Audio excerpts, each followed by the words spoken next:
Welcome to our lecture online. Let's suppose that we're given this simple phase shifting circuit with a capacitor of 200 microfarads and a resistor of 50 ohms and an input voltage of 40 volts max at a phase angle of 0 degrees.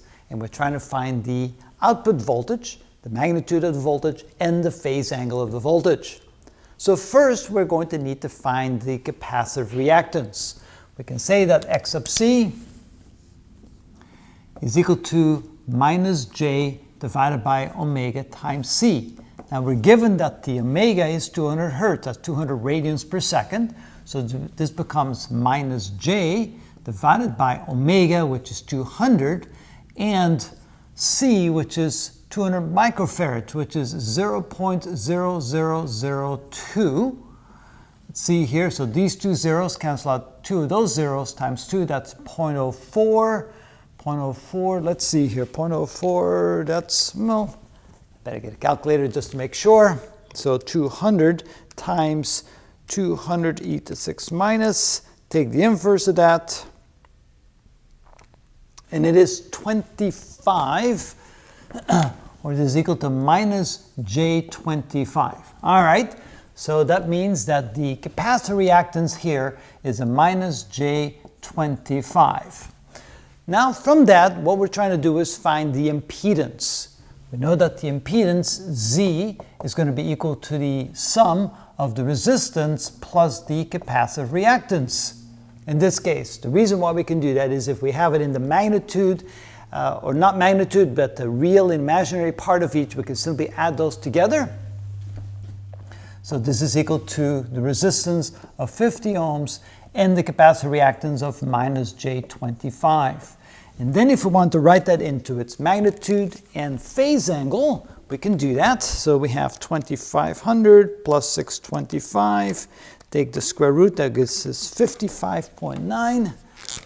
So this is equal to a magnitude of 55.9 with a phase angle of, let's see, that would be 29. That would be 25 divided by 50. That's 0.5. Take the inverse tangent, 26.57 degrees.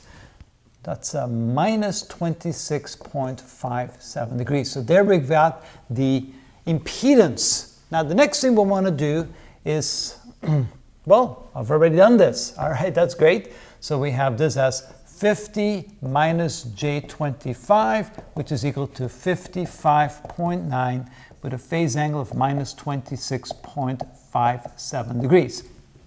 So what's next? What's the next step? Well, we need to find the output voltage, which, since it's kind of like a voltage divider, it'll be the input voltage times the ratio of the resistance of the resistor divided by the total impedance of the circuit. So that's what we have here, times the input voltage. So the resistance, that would be 50 with a phase angle of 0 degrees, divided by the impedance, which is 55.9, with a phase angle of minus 26.57 degrees, and then we multiply times the input voltage, which is 40, so times 40 with a phase angle of 0 degrees.